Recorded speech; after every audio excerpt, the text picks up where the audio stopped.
The next company is also quite new. I'm not sure you all know it, but Wonderful was created in 2025, so quite a new company, but they've raised close to $300 million, and they are expanding pretty quickly and pretty aggressively.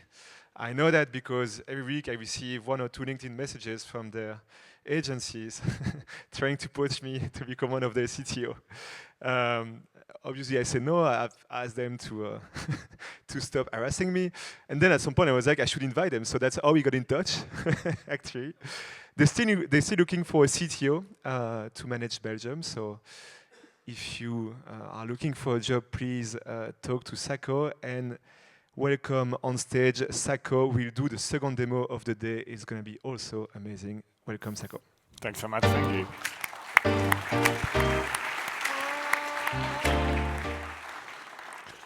Well, thanks a lot for such a nice introduction. Indeed, let's get started and explain to you a little bit about what we do at Wonderful, but mostly how we apply AI for enterprises. Because I've seen a lot of talks today already, and we actually collaborate with most of the people that have been on this stage today. So I'll cover some of those in my presentation. Very shortly about me and my background. I studied at the University of Eindhoven, computer science, which is a 2-hour drive from here, so very close, where I helped set up the first data science departments. I did a little bit of research with Philips, where I actually met one of the researchers that developed core technology that I use there, Sander. He's in the room, and he'll be speaking later today from DeepMind.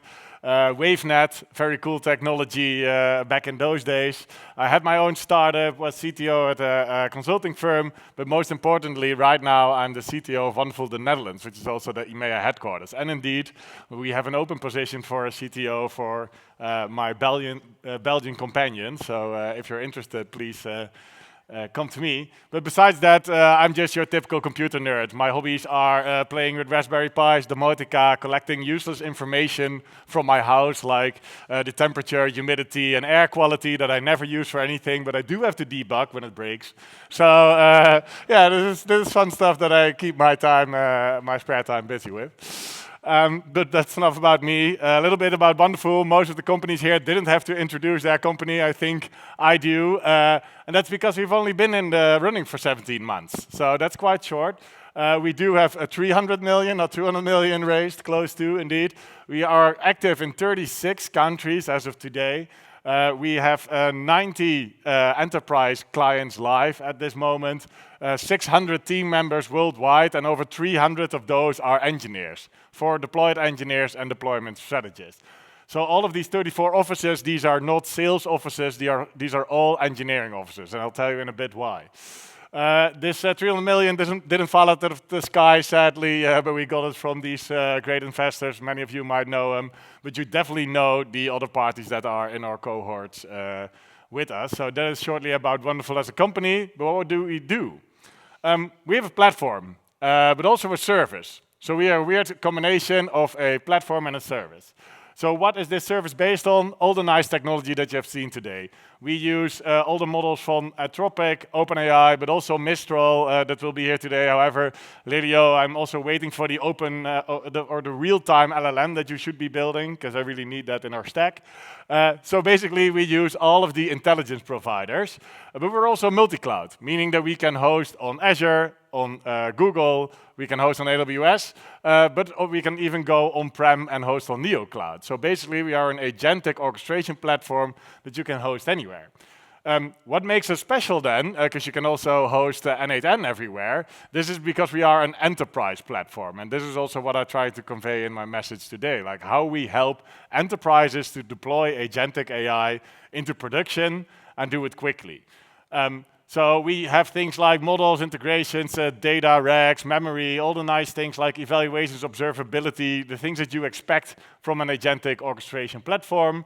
But we make sure that it's ready for enterprise use as soon as our friends from OpenAI and Anthropic develop it. And that's what makes the Wonderful platform special. We build applications in the front office where we do live voice agents, internally facing agents for the employees, but also back office agents. And today I'm going to dive into one of our latest features in that area. And then we connect to all external channels. And we do so with our forward deployed models. We have forward deployed engineers in all the 34 countries, or actually we have forward deployed engineers in over 60 countries, I think, with offices in 34. Where we have 4 deployed engineers that will come to your organization, that will sit side by side, shoulder to shoulder with your IT department and engineers, and build the integrations necessary to make your agentic workflows work. So that combination of a service model, which is included into the platform fee, so not paid for separately, that is what makes Wonderful wonderful. This basically makes us the applied AI organization for enterprises. What that means is that we look at any type of system that we find in an organization. This can be SAP, but also Oracle, and all these types of ancient systems that nobody wants to touch anymore. And we make sure that it's connected to this modern day. That means that we find everything from like modern MCP and A2A connection all the way to mainframes and 1998 computers that still run desktop applications. And especially this last one is cumbersome for engineers. How do you connect to a system that is only usable via UI? Well, Kathy just mentioned it already. The solution there would be computer use. And this is very typical of Wonderful. We take something that is originally built for personal productivity, and we make it enterprise level. We make it usable at scale. And I'm going to talk you through the process of how we did that with computer use, because not every enterprise system lives behind an API. So I'm first going to show you a very sleek marketing video. Enterprise agents can now use computers. They go where work goes, working your systems the way your team does. They do all the clicking, typing, and navigating, especially for legacy systems with no API. They still work, handling the full workflow, and they do it across every system in your stack. They run in the background, on their own machine, within the controls you set. What took your team hours now gets done in minutes. Pushing the frontier of enterprise AI. Wonderful. Very sleek, very LinkedIn proof. However, I think the room here is more interested in how does this actually work, right? How do you make computer use work inside of an enterprise organization? Well, basically, it starts with a desktop or a virtual machine. So we launch any type of virtual machine, Linux-based, Windows-based, various versions, Mac OS. We make sure that we have one way of the agents to understand how to interact with these machines. So it doesn't matter which type of machine is at the source. We've built a computer use tool, which is the bridge for the agent towards this virtual machine, which allows it to use it in any fashion it deems necessary. This is mainly for UI, for the UI only last mile, meaning this won't be used in systems where also an API is available, because this burns token like you don't know. I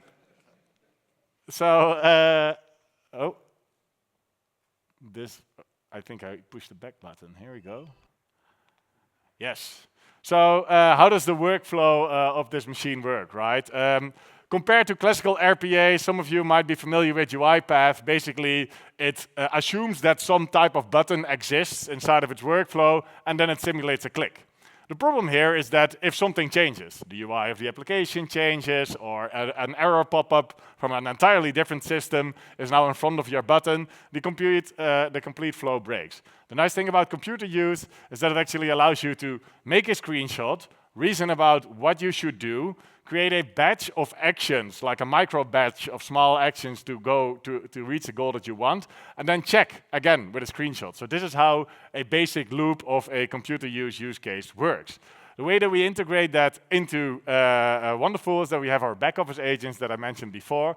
Those use the Wonderful runtime controller to expose a live stream of the desktop, to expose the user clicks, the keyboards, the file transfer, the UI connections, like it's one single computer use tool. And then we connect that to various types of environments. So this can be complete VMs in Windows, but also VNC. This also allows other people to still chime in on the work that an agent is doing while it's actually controlling this work. So this all sounds nice and sleek. However, the real world is always messier. And that's actually the business that we are in as Wonderful. We accept that the real world is messy, and then we throw a bunch of FDEs at it to figure out how to solve it. And this is what I wanted to take you around the Siebel story. Some of you might be familiar with the word Siebel. I hope, as dear God, that you don't, because it's this system. It's a system built by Oracle, or at least owned by Oracle, and it looks as 1980s as it is, right? There's no way of connecting to the system with an API or a CLI. However, it is still used in many major enterprises. It is one of the prime CRMs used in enterprises, meaning that all customer information for some organizations still live inside of this system.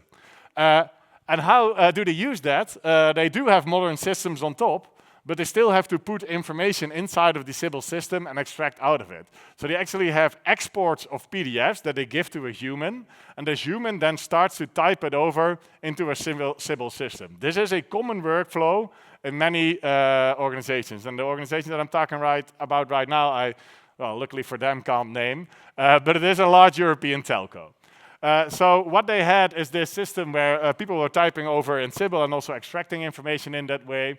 And what we tried doing was, hey, we now have this computer use that OpenAI and Anthropic can do. Can't we use that together with the working manual that they have? Can we add those two into one agent and say like, hey, go and execute? Well, this was very, very slow. This took over an hour for a very simple task that would take a human 2 minutes. And it burned tokens like you don't know. This really was a very costly endeavor. This was more expensive than having a human do it. So from there we thought like, okay, how can we optimize this? And this is where we went into figuring out how we can optimize this for enterprises. What we did was first, of course, recover how the process actually works. These manuals are always have gaps in them. They don't have any branches, any exceptions. They just say about a perfect flow. Hey, this is the happy flow of how you should interact with this system. So we started recording the users of this system, recording every move that they make. And then we thought like, okay, are we now going to watch back these recordings? Obviously we don't. We had them transcribed by an agent. Then we cut up the transcription into chunks of tasks. These videos we chunked and put into Gemini to figure out, hey, what is actually the working manual that we are looking at when you see these tasks? And then we had Gemini again annotate this. This way we were building up dynamically an actual working process that the computer use could follow. And that also had all the types of exceptions that were part of that. What happened then is that we were able to optimize this flow so much by connecting directly into the UI elements of Siebel. So we built our own MCP tool on top of the Siebel system to combine together with the computer use and use the computer use as a fallback. And this way we were able to get this task down in a couple of seconds instead of 10 minutes. This now also uses way fewer tokens, and therefore this task became very efficient. And we can parallelize this as much as we can find virtual machines on the internet. Meaning that we can now do these tasks which humans started doing. I think there were like 40 humans every day typing over these PDFs into the system. We right now automated that completely while still having this system be audible. And that's very important for these types of enterprises. It needs to be observable, you need to have full auditability, you need to have responsibility of the agents. And because we use the computer use directly, we have exactly the same pixels as a human would do. We would now have a full recording of every action that the agent would do, including audit logs of all the decisions that it has made. And if you didn't trust the agent, you could chime in onto the agent, have a live view, and then see what was actually happening. And this is how that looks in practice. What you see here is the wonderful platform where you have a live stream of a Windows desktop, and our back office agent has started the computer use tool and started to interact with the Siebel system. On the right side, you see the various actions that it decides to take, and some of these are performed directly via the MCP connector we built for Siebel specifically. In this way you can see the system extract information, type in information, and here we are not talking about a single personal productivity tool like, hey, this is fun, let this computer automate my work. We're talking about a process that would take 50 humans all day, every day, and this is what enterprise automation looks like. It's messy, we have to deal with humans, we have to build hacks and optimize systems all day, but our forward deployed engineers together with a platform, they can get it done. And this way we can automate the most tedious tasks that we can find inside of organizations. Every time I say to an enterprise architect, we integrate with everything, they laugh at me and they say like, haha, but we have this 1980 systems, you definitely can't integrate with that. And I'll say, hold my beer. And that's basically our standard response at Wonderful. This is also how we approach applied AI. We make sure that everything that is invented by the intelligence provider get implemented directly for enterprises. So right now we are at the VMs, we already have wonderful apps, self-healing, and all of this are things that have not been implemented yet by our competitors. We know they will, within 6 months they will, and our next step is enterprise superintelligence, but that's what I'm going to leave you as a cliffhanger with. Thank you all for your attention. Thank you so much. Super good. We have the Minister of Finance in the room somewhere. I think you should talk to him because they are dealing with super complicated system and they want to put AI everywhere. So I don't know where he is, but please have a meeting together. Thanks again. Thanks a lot, guys.